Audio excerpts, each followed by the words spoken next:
Y en estos momentos en Estados Unidos, en la convención republicana, tiene la palabra y le están aplaudiendo de esta manera al candidato a la vicepresidencia republicana, a la vicepresidencia de Estados Unidos, quien va en fórmula con Donald Trump, J.D. Vance. Escuchemos lo que dice su nación. En estos momentos. Necesitamos al presidente Donald J. Trump.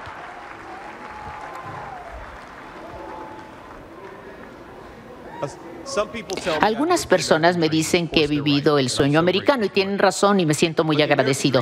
Pero el sueño americano que siempre contó más no es empezar una empresa, un negocio, ser senador o incluso estar aquí con ustedes, personas tan finas, aunque sí es muy impresionante esto que me sucede. Pero ¿cuál es el sueño americano? Ser buen esposo y buen padre. Ese es mi día del sueño americano.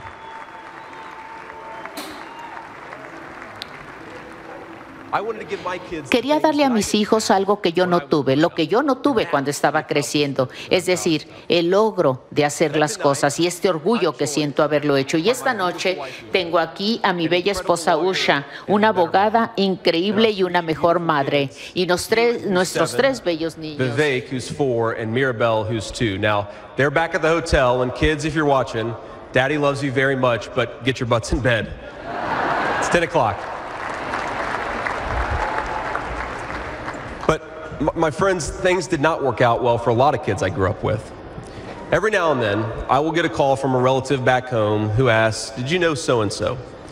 And I'll remember a face from years ago, and then I'll hear they died of an overdose. Se murió As always, de una sobredosis. America's Como ruling siempre, class la wrote the clase checks. Communities like mine paid the gobernante, price. entonces son los For que decades, hicieron esto y that nosotros divide pagamos between el the few precio with durante their power esto, and esta comfort in división entre los Washington, pocos, and the rest of us su only confort en white. Washington, y los demás de nosotros en lugares desde Irak hasta Afganistán, desde la crisis financiera hasta la gran recesión, desde las fronteras abiertas hasta estancar los salarios. Las personas que gobiernan este país han fracasado, han fallado y han fallado una vez más.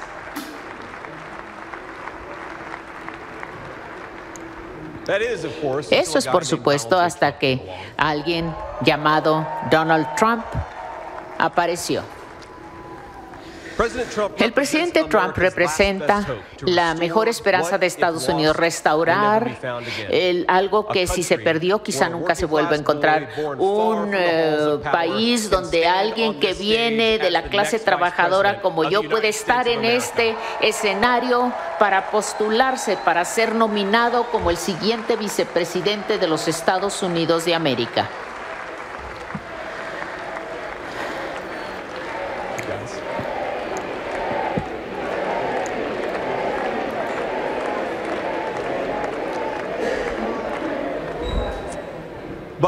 Pero, compatriotas estadounidenses, aquí en este escenario y aquí ustedes que están en casa, este momento no es solo de mí, es de todos nosotros. ¿Contra quién luchamos? El trabajador automotriz en Michigan. ¿Por qué los políticos que están allí están destruyendo sus trabajos, sus empleos? Tiene que ver con el trabajador en la fábrica que hace cosas con sus manos y se siente orgulloso de su artesanía, de su oficio se siente orgulloso. Tiene que ver con el trabajador en la industria energética en Ohio que no entiende por qué Joe Biden quiere comprar energía de 10 dictadores del mundo cuando puede comprar esa energía de sus propios ciudadanos aquí en su propio país.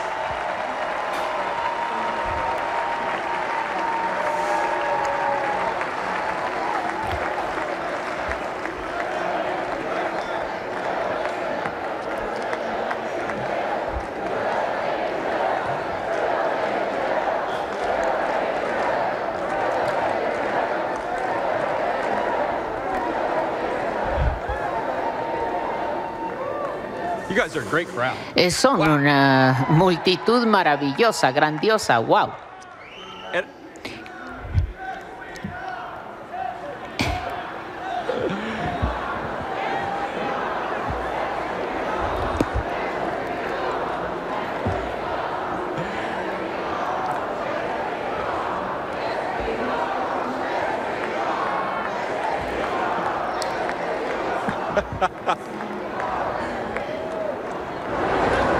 Y tiene que ver este movimiento con madres solteras como la mía, que luchó en cuestiones de dinero y adicciones, pero nunca se dio por rendida. Aquí está mi madre, aquí está, sobria desde hace 10 años. Aquí está mi madre.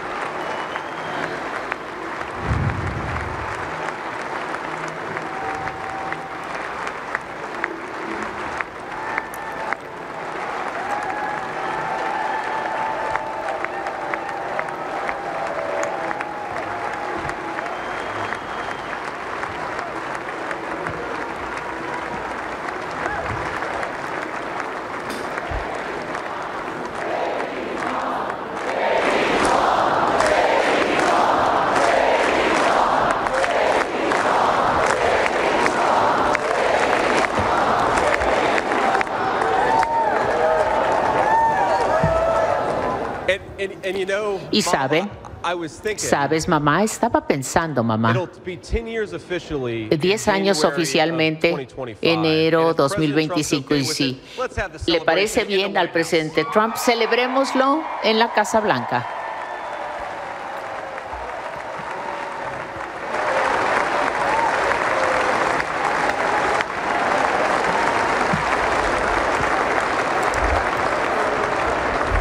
Bueno, lo que está sucediendo en estos momentos en la convención republicana, en donde está hablando en estos momentos J.D. Vance y presenta a su madre, como ustedes saben, la madre se volvió también todo un personaje importante tras las memorias que escribió quien será el candidato a la vicepresidencia de Estados Unidos por el Partido Republicano, J.D. Vance, en este libro que se hizo un bestseller, Hillbilly Elegy, que también está en una serie, si usted la busca ahí en Netflix, ahí está.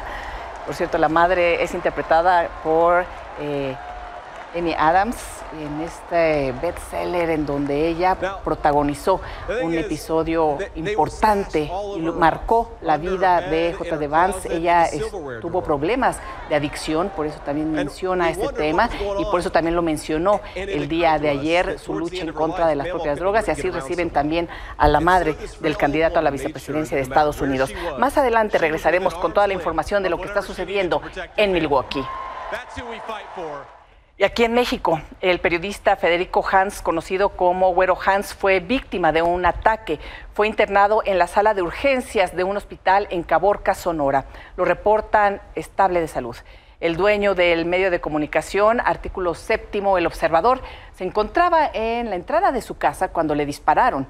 Federico Hans es reconocido por su labor enfocada en denunciar casos de corrupción y violencia en la región, lo que ha generado apoyo y controversia. La Fiscalía de Sonora informó que en estos momentos la prioridad de las autoridades es salvaguardar la integridad física del periodista y que reciba la atención médica necesaria. El Ministerio Público ya inició una carpeta de investigación para dar con los responsables del ataque. Marco Flores, tú te encuentras allá en Sonora. ¿Qué es lo que está pasando con este atentado? Muy buenas noches.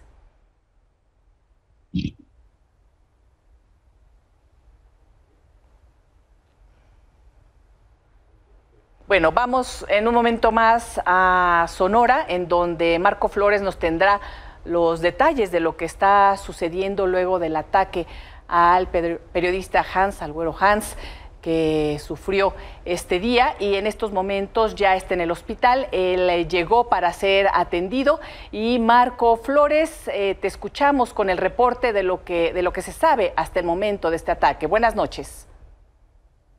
Hola, ¿qué tal, Elisa? Muy buenas noches a ti, a todos nuestros televidentes desde acá del norte del estado de Sonora. Pues este lamentable incidente se registra alrededor de las 17:30 horas, 5:30 de la tarde, hora local, en el municipio de Caborca, este municipio que ha sido pues azotado por la violencia, la disputa de la plaza entre diferentes organizaciones criminales en recientes años. Y en esta ocasión, pues, el compañero comunicador Federico Hans, popularmente conocido en la región como el Güero Hans, pues es la víctima de esta ola de violencia que se registra, repetimos, en Caborca. La Fiscalía General de Justicia del Estado hace media hora quizás acaba de emitir un comunicado oficial en donde se confirman los hechos y el atentado se registra, repito, poco después de las 17:30 horas, cuando Federico pues se disponía a salir de su vivienda. Él estaba a punto de abordar su vehículo, sedán de color blanco que vemos en las imágenes, y es cuando es sorprendido por un comando armado. Varios hombres fuertemente armados pues llegan a su domicilio y abren fuego contra el vehículo de Federico. Él subiéndose al vehículo, afortunadamente se alcanza a subir, y la mayoría de los impactos de bala pues hacen precisamente dañan el vehículo. Sin embargo, pues Federico también recibe algunos impactos de bala. Con apoyo de sus familiares que están viviendo en ese momento, pues se trasladan de manera rápida al Hospital General del Instituto Mexicano de Seguro Social, que estaba pues un poco cerca de la vivienda, y pues entran a las urgencias y pues ya empieza a recibir atención médica Federico pocos minutos después del atentado. Hasta el momento desconocemos a ciencia cierta el estado de salud de Federico. Solo sabemos, basados con información recopilada en el lugar de los hechos, que está delicado de salud, ya que pues presenta varias heridas producidas por impacto de proyectil de arma de fuego en diferentes partes del cuerpo, pero pues sobrevivió de manera inicial a este ataque, y estaremos al pendiente de cómo pues progresa su estado de salud en las próximas horas. Y respecto a la fiscalía, pues se comunica en este boletín oficial que pues ya se abrió una indagatoria para dar con los responsables de estos hechos, que atentan contra un comunicador pues aguerrido, que constantemente estaba cubriendo la nota policíaca, la nota roja, en este municipio violento desde ya de varios años. Y pues muy crítico también Federico con las autoridades, con los resultados en cuanto al combate a la delincuencia, muy crítico en ese sentido. Desconocemos si alguna de sus coberturas informativas pues pudieran haber sido provocado este hecho violento en su contra, y ya estarán pues las autoridades investigadoras pues precisamente a través de esta carpeta de investigación pues tratando de indagar pues el motivo, el caso ante esta agresión armada. Por lo pronto, Elisa, te comento pues que Federico se aferra a la vida, lucha por su vida, su estado es delicado, y pues seguimos al pendiente de cómo evoluciona en las próximas horas. Marco, muchísimas gracias, seguiremos pendientes, estemos en comunicación. Buenas noches. Buenas noches, pendientes. Y también en Sonora, madres buscadoras reportaron el hallazgo de 5 fosas clandestinas con restos humanos. Están ubicadas en un predio del municipio de Guaymas. No se conoce aún el número de cuerpos. Serán los peritos especializados quienes lo determinen. El hallazgo fue posible gracias a una llamada anónima que realizaron al colectivo. Gracias a Dios y a esa persona que confió en nosotros, ya llevamos hasta ahorita 5 fosas. Bendito sea Dios. Y si todas las personas han dado su ADN, esas personas volverán a su casa, esos angelitos, esos tesoros, que esos son para nosotros, ¿no? Van a poder volver a casa y darle paz, una paz relativa a su familia. Y en Zacatecas, esta mañana, un convoy donde se trasladaban madres buscadoras fue atacado por civiles armados en Villa de Cos. Las madres fueron resguardadas por elementos de la Guardia Nacional y el Ejército. Se solicitó apoyo a diferentes corporaciones policíacas. No se reportan personas lesionadas, pero se implementó un fuerte patrullaje en la zona para encontrar a los responsables. Y el fiscal de Zacatecas, Cristian Camacho, ofreció una disculpa a Virginia de la Cruz, madre del joven José Alejandro, después de que en 8 meses no se le notificó que su hijo estaba en el servicio médico forense. El fiscal aseguró que no se tratará como un caso aislado, que se acompañará a la madre y que se le dará atención médica a través de la Secretaría de Salud. El día de ayer estuve con la señora Virginia. Le expresé de manera y a título personal, como persona, pero también a título institucional, una disculpa por esta situación. Es un hecho que no vamos a tolerar, no vamos a dejar pasar por alto, ni mucho menos se va a tomar como un tema aislado. No termina, continuarán también las investigaciones. Por lo que hace la señora Virginia, el día de ayer también nos comprometió y era lo que nos pedía, no dejarla sola. Y así será, no la dejaremos sola. Estamos en coordinación con la propia Comisión Ejecutiva de Atención a Víctimas. Les aseguro que este hecho no quedará impune. Y como le informamos, este caso de Alejandro indignó y puso en el debate las deficiencias en las fiscalías y el servicio médico forense.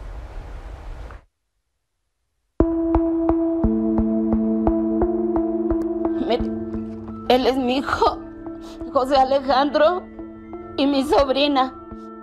Virginia de la Cruz López recuerda a cada instante a su hijo Alejandro, de 21 años de edad, asesinado en noviembre del año pasado y cuyo cuerpo permaneció en el CEMEFO de Zacatecas por más de 7 meses, ya que nadie la atendió para informarle sobre su localización. Alejandro dejó los estudios y se convirtió en el sustento del hogar luego de que a su madre la despidieron como policía municipal. Estudió la prepa abierta. Mi hijo estudió la prepa abierta. La falta de preparación lo obligó a emplearse en varios oficios. El último lugar donde trabajó era un taller de herrería y carpintería, donde aparentemente fue privado ilegalmente de la libertad. Lo único que él traía sucio, roto, eran sus pantalones, su ropa, sus manos llenas de grasa. Por trabajar. Por trabajar. Me daba tristeza a mí, porque lo veía a su edad. Peor que un hombre traía sus manos maltratadas, cortadas con callos. El último día que su familia lo vio con vida, cuidaba a su madre, quien estaba enferma. Él sale el 2 de noviembre de aquí y yo amanecí muy adolorida de la artritis y no me levanté. De ahí todavía mi hija lo vio ese día. Ya no lo vimos, ya no. Él agarró su bicicleta y se fue.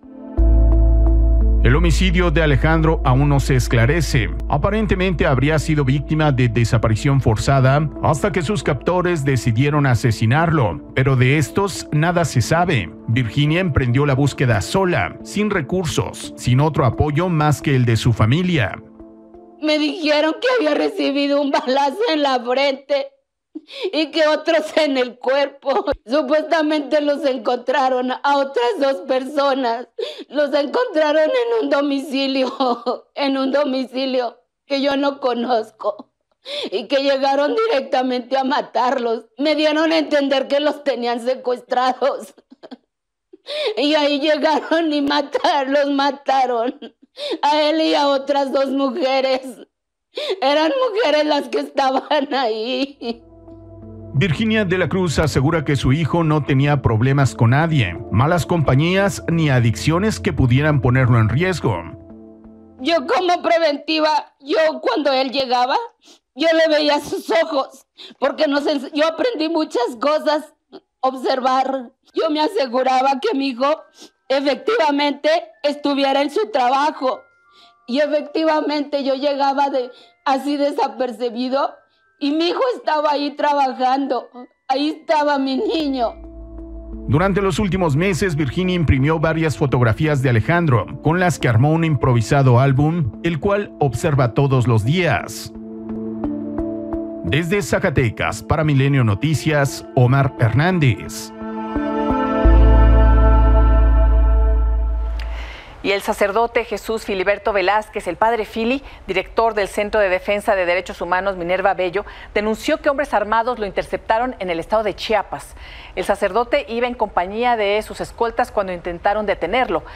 Pudieron evadir a los criminales. Esta no es la primera vez que el padre Filiberto es víctima de una agresión. En octubre del 2023 fue atacado a balazos en el estado de Guerrero. Y en este espacio hemos informado sobre la población desplazada por la violencia, el acoso por parte del crimen organizado en San Clemente, en Chenaló, Chiapas, ha provocado que en esta comunidad solo vivan alrededor de 60 personas.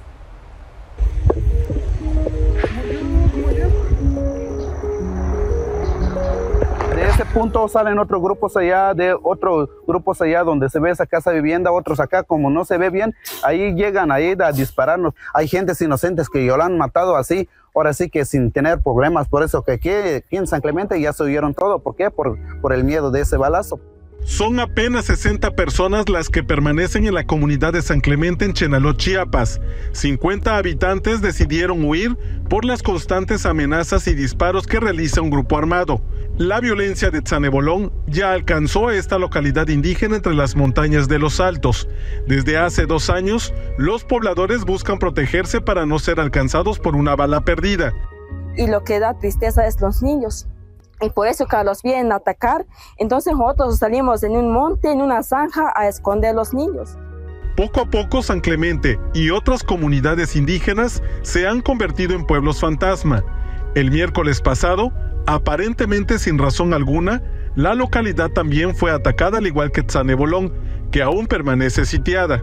El grupo armado del Ejército Civil Indígena bloqueó el tramo carretero Chenaló-Panteló y derribó árboles para impedir el tránsito. El 14 de junio pasado, un grupo armado le masacró a Marta a 6 familiares, entre ellos 4 menores. No le permitieron sepultarlos en Panteló y tuvo que hacerlo en un terreno de la escuela primaria de San Clemente. Ahorita que lo limpa con de tristeza, de pena. Pobre que la vi que hermano está 7, las 6, las 1000 con hasta que la taparia. Esa pobre niña te oyendo al hospital de ahora. 3. Mucha fracción de bolón, muchos tojos, cabal con hijos de herera, porque está aquí en las Desde hace 6 días, la iglesia ha intentado entrar a Tzanebolón, la comunidad más afectada hasta ahora por la violencia, pero no ha sido posible. Lo único que piden es la intervención del gobierno. Porque cuando empieza la onda de violencia, o sea, los disparos y todo, pues se tiende a cortar la luz o a cortar la señal de los teléfonos y se queda prácticamente incomunicado todas las comunidades. Ahí perdemos sobre todo contacto con las personas para saber a profundidad qué es lo que está pasando y cómo están enfrentando estas situaciones. Desde Chiapas, para Milenio Noticias, Jonathan González. Y sobre estas historias que le hemos informado que están sucediendo en Chiapas, pobladores de las comunidades Laguna del Cofre y Llano Grande del municipio Montecristo de Guerrero, así como de Nueva Independencia, municipio de Jaltenango, Chiapas, denunciaron que hombres armados entraron y se llevaron por la fuerza a varios hombres para luego ser obligados a realizar un bloqueo. Los propios habitantes grabaron el momento en que evitan el paso a la Guardia Nacional y al Ejército Mexicano. Una pausa y volvemos con más información.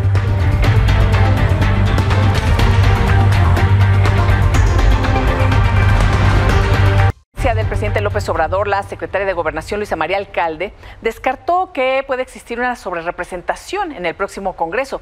Dijo que no excederán los 300 diputados permitidos por partido en el artículo 54 constitucional, ya que solo ocuparán 248. Sin embargo, reconoció que la coalición Morena, PT y Partido Verde sí podría obtener la mayoría calificada y que la oposición no quiere respetar las reglas que ellos mismos establecieron, pues mencionó que en el 2008 el PRI y el PAN eliminaron el artículo que especificaba que a las coaliciones les serían asignados los legisladores plurinominales como si se trataran de un solo partido político, el cual acusó que ahora quieren cambiar. No quieren que se siga con el mismo criterio que establece nuestra Constitución y que se ha mantenido desde 2008, porque ahora dicen no, que no sea por partido, que sea por coalición, porque no quieren que se obtenga la mayoría calificada y se tenga la posibilidad de reformar la Constitución y así llevar a cabo la reforma al Poder Judicial.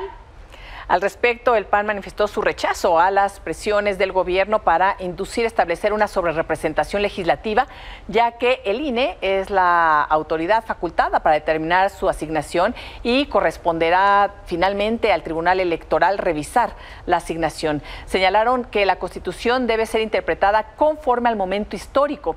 Pidieron a consejeros y magistrados hacer valer la separación de poderes, la representación de las minorías y la pluralidad del país. Y senadores de oposición pidieron a Luisa María Alcalde que renuncie a la Secretaría de Gobernación. La acusaron de defender la sobrerepresentación en el Congreso. Kenia López Rabadán del PAN criticó a la secretaria de intentar incidir en la decisión que está en manos de la autoridad electoral. Mientras que Emilio Álvarez y Casa dijo que Luisa María Alcalde se comporta ya como dirigente de Morena. Hoy, nuevamente la presidencia se inmiscuye en el proceso electoral y destina, yo diría, de manera inmoral, tiempo de la mañanera para intentar incidir en la autoridad electoral. La secretaria de Gobernación infelizmente es parte de esa dinámica de narrativa falsa. Lo que está haciendo es una narrativa de violación a la ley. Ya que se vaya Morena, ya ha manifestado su interés de presidir Morena, que se vaya y deje el cargo alguien que tenga visión de Estado y no que esté generando una condición de proteger a su partido. Y durante la sesión de la Comisión Permanente del Congreso de la Unión, los legisladores de Morena y aliados intercambiaron descalificaciones por la sobrerepresentación legislativa y la reforma al Poder Judicial. Están muy preocupados, están muy estruendosos con el tema de la supuesta sobrerepresentación de los partidos de la Cuarta Transformación en el Congreso y parece que no se han dado cuenta, y hoy vengo a recordárselos, que este proceso electoral y las asignaciones plurinominales se llevarán a cabo con las reglas que ustedes, priistas y panistas, aprobaron en el sexenio de Peña Nieto. Habrá reforma constitucional al Poder Judicial en septiembre y estará el Congreso de la Unión en la Cámara de Diputados y Senadores representados por una mayoría de quienes formamos la Cuarta Transformación. Sé que les duele, así es que sóbense, es lo único que les queda. Yo creo, señor legislador, que quien se va a tener que sobar, lamentablemente por el abuso de poder y por la destrucción de las instituciones, son los más pobres. No tienen 2/3 partes para destruir al Poder Judicial. Se quieren robar 80 votos en la mesa para tener más diputados de los que el pueblo de México les dio. Eso es otra cosa. Entonces, que ustedes se expresen de esta manera de la gente que no piensa como ustedes, me parece indignante, me parece una burla y me parece naco de su parte. Naco que les digan pomada, pónganse pomada. Por alusión, porque me dijo naco. ¿Le dije qué, perdón? Naco. Por alusión. No al lugar, estimado diputado, no lo aludió directamente. Y Dulce María Sauri y Enrique Ochoa expusieron ante el Tribunal Electoral que el PRI se juega la vida en los juicios que presentaron para echar atrás los cambios a los estatutos que abren la puerta a la reelección de Alejandro Moreno en la dirigencia nacional de su partido. Fueron recibidos por los magistrados Reyes Rodríguez Mondragón, Yanino Tálora y Felipe Fuentes.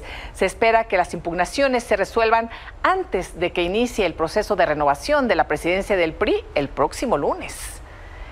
Enrique Ochoa Reza, expresidente del PRI, gracias por acompañarnos. Enrique, qué gusto, bienvenido. Elisa, muchas gracias. Me da mucho gusto estar aquí en tu programa en Milenio. Gracias por la invitación. Oye, estuvieron pues hasta allá, hasta el suroriente, en Carlota Armero, en el Tribunal Electoral, platicando con la magistrada Yanino Tálora, con los magistrados. ¿Hay posibilidades de que se revise realmente estos cambios? ¿Cuáles serían los puntos que están presentando en los que habría incurrido Alejandro Moreno en irregularidades? Por supuesto, la ley es muy clara. La ley establece que los partidos políticos no pueden cambiar sus estatutos, ni tampoco pueden cambiar su dirigencia, mientras exista en curso el proceso electoral federal. Eso está en la ley electoral en el artículo 34. Sí. Y además agrega en ningún caso. Y por lo tanto, como estamos en proceso electoral federal y tú acabas de demostrar todas las series de impugnaciones que están en curso, sí, todavía los procesos para determinar la constancia de mayoría para la presidencia, para quien haya ganado la presidencia, sí, todavía no se resuelven. El proceso electoral está en curso, por lo tanto los partidos políticos no pueden cambiar ni sus estatutos ni llevar a cabo procesos para renovar sus dirigentes. Pero además, ¿sí?, el estatuto del PRI establece puntualmente en un artículo espejo al de la ley precisamente lo mismo, casi letra por letra. El partido no puede modificar sus estatutos ni cambiar su dirigencia mientras hay proceso electoral en curso. Ahora, Alejandro Moreno ha sido durísimo contra los críticos priistas que han manifestado esto, que no están de acuerdo con la reelección o que se modifiquen los estatutos, e incluso dijo, los voy a exhibir. No sé si han tenido algún contacto con los priistas, quiénes más están de acuerdo con ustedes, o incluso comunicación con el propio Alejandro Moreno. Es decir, ya son cientos de priistas que se han expresado a favor de promover que se retome la legalidad dentro del PRI. Y por supuesto que a eso acudimos hoy al Tribunal Electoral para hablar con el magistrado ponente de los recursos que hemos puesto, que es el magistrado Reyes. Y también explicamos que hay dos juicios en proceso. Por un lado, hemos impugnado la celebración de la Asamblea Nacional, que fue ilegal porque se convocó cuando todavía el proceso electoral está en curso. Por otro lado, hemos impugnado la convocatoria que ha emitido el partido para iniciar el proceso de cambio de dirigencia. Sí. Obviamente las dos cosas están relacionadas, pero son dos actos separados y los dos están impugnados. En el caso de la convocatoria, el magistrado Reyes ha propuesto a sus compañeras y compañeros una sentencia muy interesante. Dice, ¿por qué no regresamos este asunto al partido? Que sea el partido en primera instancia quien resuelva y dé los argumentos de por qué cree que está haciendo las cosas conforme a la ley. Y que sobre esa resolución entonces queden abierto para cualquier militante al acudir al tribunal para expresamente impugnar esa resolución. Y ha dicho el magistrado Reyes otra cosa fenomenal. Ha dicho que tenga antes del 22 de julio el partido para resolver esto. Eso te iba a decir, porque dije, bueno, si regresan esto al partido, el partido imagino que seguirá sosteniendo sus argumentos para que se lleve a cabo finalmente la reelección de Alejandro Moreno. El partido ha tenido una situación que es un tanto desconcertante. Por un lado, ha hecho de manera muy acelerada, casi tropezándose un día tras otro, una cadena de ilegalidades para garantizar a Alejandro Moreno la posibilidad de la reelección. Una ilegalidad tras otra, y ese tropiezo está muy evidenciado. Pero por otro lado, cuando acudimos los militantes del partido a impugnar estas ilegalidades, el PRI está como tortuga. En el característico tortuguismo ha escondido los papeles en el cajón y no resuelve. Por eso creemos que lo que ha hecho el magistrado Reyes, que se lo propone a los demás magistrados, a las magistradas, tiene sentido. Que el partido tenga antes del 22 de julio la necesidad de explicar sus razones. Por vía separada, hay un tercer argumento que permíteme explicar al auditorio. El Instituto Nacional Electoral debe de recibir, dentro de los siguientes 10 días hábiles a que se modifican los estatutos de un partido, la notificación de cuál fue la materia que se reformó. Sí. Hoy el INE recibió esa documentación. Finalmente, en el último minuto del último momento, lo recibieron. Porque el retraso, ¿verdad? Le entran las prisas por un lado, el tortuguismo por el otro. Un ejemplo más. Y ahora el INE tendrá que resolver en su Consejo General si todas estas modificaciones cumplieron con la Constitución, con la ley y con los propios documentos básicos del partido. A todas luces no lo hicieron. Y si el INE decide que no, el PRI, con Alejandro Moreno al frente, podrá impugnarlo al Tribunal Electoral también. Así es. Esa es una tercera vía. Todo llegará, todos los caminos llevan a 5 magistraturas del Tribunal Electoral. Exactamente, porque es la autoridad máxima en materia electoral. Sí. Y yo tengo plena confianza que la ley está de nuestro lado, que los estatutos están de nuestro lado y que podemos acreditar con los hechos que la dirigencia de Alejandro Moreno continúa secuestrando al PRI de ilegalidad en ilegalidad, en ilegalidad, en ilegalidad, y lo tenemos que detener. A ver, Enrique, si resolviera el Tribunal Electoral a favor de los priistas que no están de acuerdo con Alejandro Moreno y que quedan en el PRI, digo, porque muchos ya se fueron, ¿Qué hay? ¿Qué queda? Sabemos que hay muchos recursos, por supuesto, ¿no? Eso se ha dicho, que quien está al frente del PRI, no importa si le fue bien o mal en las elecciones pasadas, las prerrogativas, los recursos que obtiene son muy importantes. Pero ¿qué fuerza política, con qué fuerza política se queda el PRI después de estas elecciones? Mire, el PRI es un partido que está en ruta de cumplir y conmemorar su 100 centenario. años, ¿verdad? Su centenario. Sí.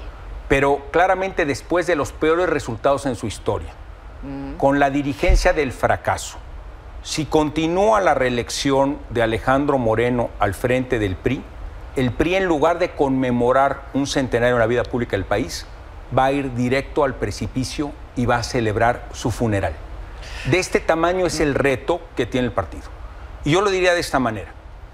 Va a ser muy difícil, ¿verdad?, que baste con que Alejandro Moreno salga de la dirigencia del partido, porque ojalá con la salida de Alejandro Moreno se fueran con él todos los problemas del PRI.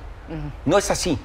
El partido tiene que entrar a un proceso de reflexión profundo para poderse acercar a la ciudadanía y poder ser opción de confianza de futuro. Pero el proceso no puede darse cuando la dirigencia actual está concentrada en secuestrar al partido y quedarse con los cerca de 1,000 millones de pesos de presupuesto anual. Esa ambición personalísima es la que debemos de combatir con la ley en la mano, para que el partido pueda abrir las puertas y las ventanas, que entre aire fresco, que pueda reflexionarse de manera autocrítica, crítica y sobre todo constructiva, precisamente para ofrecer mejores alternativas. Hoy, más que nunca, cuando el país lo que requiere son pesos y contrapesos, el país requiere opciones de futuro. Y los priistas lo sabemos y tenemos que encontrar una salida con la ley en la mano, con los estatutos en la mano, para darle viabilidad y futuro. Oye, Enrique, yo recuerdo y entrevisté en aquel momento a Dulce María Sauri, precisamente, quien te acompañó, estuvo el día de hoy contigo en el tribunal, cuando se amplió el plazo de la dirigencia de Alejandro Moreno, en donde no estaba de acuerdo, pero tardaron en reaccionar, o no sé si en aquel momento tenían también herramientas importantes para impugnar esa estancia prolongada que llegó, bueno, y sigue el día de hoy, y ahora va por reelección, ¿no? Pero pues el PRI no hizo lo suficiente en aquel momento, ¿no? Vale la pena que recordemos ese momento porque es vital para entender el presente. En aquel momento Alejandro Moreno ofreció ante los medios de comunicación que él no se iba antes de terminar sus 4 años, pero que no se iba a ir después. Es decir, que cumpliendo los 4 años iba a honrar su palabra de dejar al partido para que hubiera un cambio de dirigencia. Oh, sorpresa, no lo cumplió. Recuerdo una frase por ahí, ¿tú le crees a Alejandro Moreno? Yo tampoco. En consecuencia, lo que avanzó fue su intento por quedarse y extender su periodo al frente de la dirigencia. Y lo que entonces alegó ante las instancias electorales es que como ya había empezado el proceso electoral, no podía haber cambio de dirigencia. Curioso porque en ese momento el Tribunal Electoral le dijo con toda puntualidad, bueno, como ya empezó el proceso electoral, no puede haber cambio de dirigencia, pero estás obligado a que el partido empiece el cambio de dirigencia una vez que termine el proceso electoral federal 2024. Sí. ¿Qué es lo que estamos discutiendo ahora? ¿Por qué se adelantó Alejandro Moreno? ¿Por qué si el tribunal dijo, no, o sea, no te puedes quedar, pero te puedes quedar un año más, pero tienes que cambiar la dirigencia una vez terminado el proceso federal electoral? Como dice la ley, una vez terminado el proceso federal. Pues se adelanta porque se quiere lo impensable, reelegir. Después de los estados electorales que hemos visto, cualquier partido político en un país democrático tiene la vergüenza política de reconocer su derrota, ofrecer una disculpa y hacerse a un lado. Sí. Aquí lo que tenemos es que al día siguiente de la elección, Alejandro Moreno ya fraguaba todas las acciones que hoy denunciamos ante el tribunal para quedarse con el partido, para continuar secuestrándolo. Vamos a ver qué decide el Tribunal Electoral, pero en caso de que Alejandro Moreno continúe, ¿se van a ir? ¿Han platicado entre priistas? Mira, yo estoy orgulloso de pertenecer a una institución. Yo me voy a quedar y voy a dar la batalla. Y la tengo que dar porque es la única manera en que me puedo ver al espejo y estar convencido de que yo estoy haciendo todo lo posible para que la institución tenga viabilidad y futuro. Entiendo que el reto es monumental, pero la confianza que tengo es que tenemos la ley en la mano y las autoridades electorales tienen la responsabilidad de hacer cumplir la ley electoral. Porque en este país la ley es la ley. Enrique Ochoa, muchísimas gracias. Sigamos en contacto porque esta historia continuará. Muchas gracias. Buenas noches. Buenas noches. Una pausa y volvemos.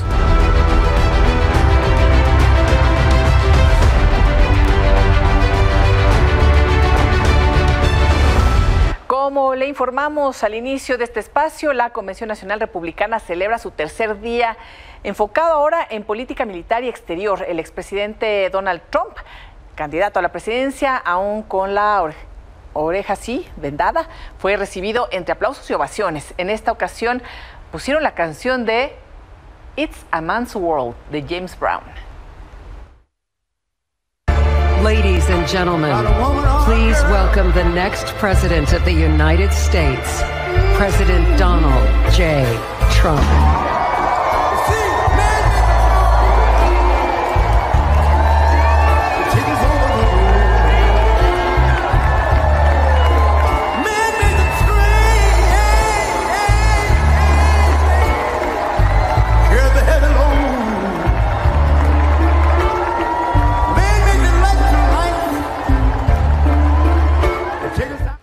Y nuestro compañero Alejandro Domínguez continúa dando puntual seguimiento a esta convención desde Milwaukee. Alex, ¿cómo estás? Buenas noches. Veíamos ahí la entrada triunfal, como se esperaba, de Donald Trump después de todo lo que ha sucedido. ¿Y cuáles fueron los temas importantes que nos puedes platicar, Alex? Así es, Eli, el Partido Republicano entregado por completo a Donald Trump, a su familia y a su candidatura presidencial. Hoy la estrella de la noche fue J.D. Vance, el candidato a vicepresidente, aceptó la nominación en un discurso de poco más de 35 minutos en el cual tocó el tema de México. Poco, pero habló de México porque cuando estaba refiriendo a Joe Biden, a lo que había hecho en su carrera política, recordó que él, cuando era un niño, Biden promovió la aprobación del Tratado de Libre Comercio en 1994. Así es que, pues sí, rozó tantito la relación con México al criticar ese primer acuerdo que después se renovó en la era de Donald Trump en su administración pasada. Además de la presentación, el discurso de J.D. Vance, hubo otros momentos relevantes. Se habló nuevamente de la crisis fronteriza, de los cárteles de la droga, cómo los van a combatir, un poco también presionando a México en ello.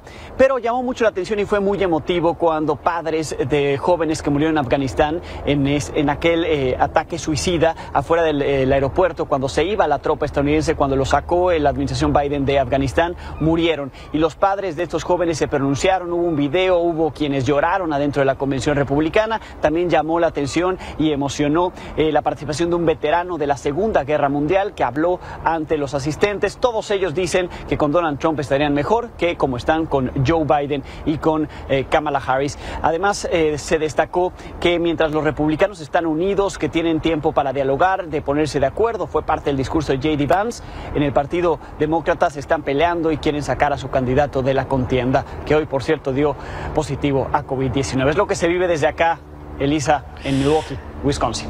Alex, vamos a seguir pendientes y por supuesto a profundizar en toda la información a las 10 de la noche con estos programas especiales, esta cobertura especial desde Milwaukee. Muchísimas gracias, Alex. Gracias a ti, Eli. Muy buenas noches. Buenas noches. Y como lo comentaba ahorita Alex Domínguez, sí, esta tarde Joe Biden dio positivo a COVID-19 y experimenta síntomas leves según la Casa Blanca. Antes de su diagnóstico y durante su visita en Las Vegas para asistir a la conferencia anual de Unidos US, hizo una parada en un restaurante mexicano y un supermercado. Además, tuvo contacto con elementos del servicio secreto. Y Joe Biden afirmó en una entrevista que reconsideraría su decisión de seguir en la campaña presidencial si un médico le diagnostica un problema grave. La preocupación de los demócratas sobre la capacidad de Biden para vencer a Donald Trump permanece. Sin embargo, Biden dice estar seguro de cómo hacer su trabajo. If there had some medical condition that emerged, if doctors came to me and said, you got this problem, that problem. But I made a serious mistake in the whole debate. And look, when I originally ran, you may remember it, I said I was going to be a transitional candidate. And I thought that I'd be able to move from this to pass it on to someone else. But I didn't anticipate things getting so divided. And quite frankly, I think the only thing age brings a little bit of wisdom. And I think I've demonstrated that I know how to get things done for the country, in spite of the fact that we were told we couldn't get it done. But there's more to do, and I'm reluctant to walk away from it. Una pausa y volvemos. Un avión que fue utilizado durante los llamados vuelos de la muerte, que eran parte de un método de exterminio durante la llamada Guerra Sucia, se encuentra en Querétaro. Esta es la historia.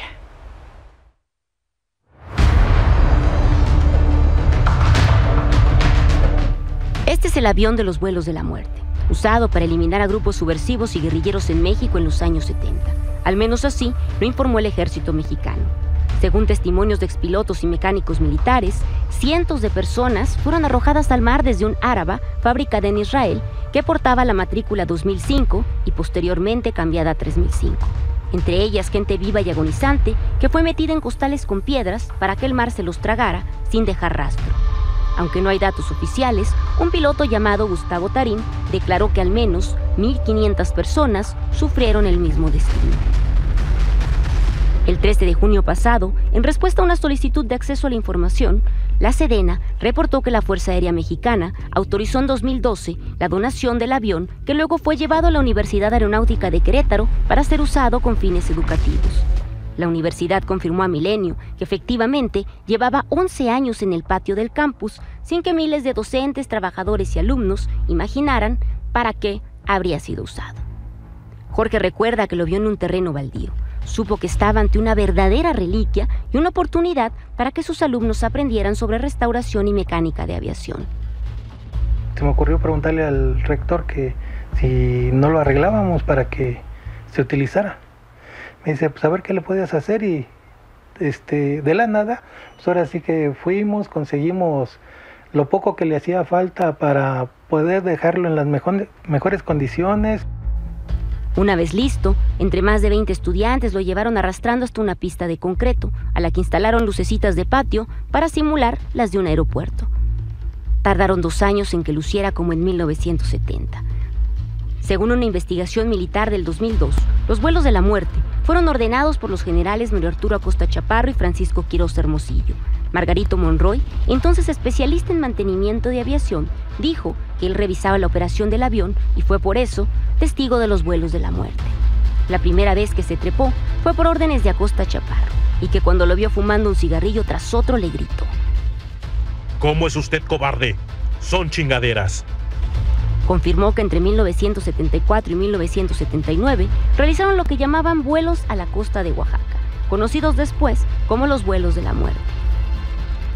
Volábamos hasta 1 hora mar adentro, para tirar a los muertos y que no fuera a caer cerca de la playa o en algún barco o algo así. También como la sangre que se escurría se metía entre las pequeñas fisuras del piso del avión, aunque lo lavaran, al mediodía, en que hacía calor, se venía un olor insoportable. El piloto militar Apolinar Ceballos declaró que en 1979 le ordenaron relevar a un compañero en la base de Pie de la Cuesta en Acapulco. Tenía un sobresueldo del 50% porque le dijeron era una misión muy delicada y no podía contarle a nadie. Le ordenaron despegar con las luces encendidas y en el cielo apagarlas, que apuntara al norte y una vez mar adentro, descender a 60 metros. Se escuchó igual el arrastrar, ahora sí de los bultos, y después de un momento gritaron ¡listo! Y me ordenó regresar al llegar a la base. Hoy, este avión no solo es fierro viejo, sino un valioso artefacto que siempre nos recordará uno de los episodios más negros de la historia del México moderno. Con imágenes de Alejandro Aranda, para Milenio Noticias, Laura Sánchez Ley. Y hoy, en Acapulco, Guerrero, fueron incendiados 3 negocios de comida ubicados en la costera Miguel Alemán. Bomberos llegaron al lugar cerca de la medianoche, tardaron más de 90 minutos en sofocar las llamas. Testigos aseguraron que los incendios de la madrugada fueron provocados. Hasta el momento, ni los dueños ni las autoridades saben qué originó estos incendios. Las pérdidas superan los 800,000 pesos y al menos unas 25 familias se quedaron sin empleo.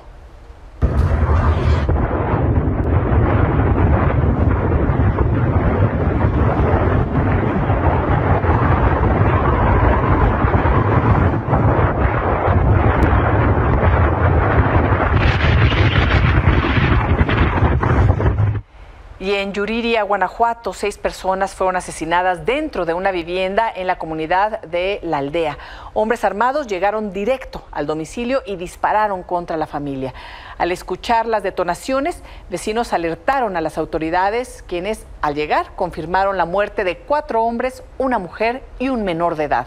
El sitio fue resguardado por autoridades locales. Hasta aquí la información. Gracias por su atención. Los espero mañana en este espacio de noticias. Hasta entonces, buenas noches.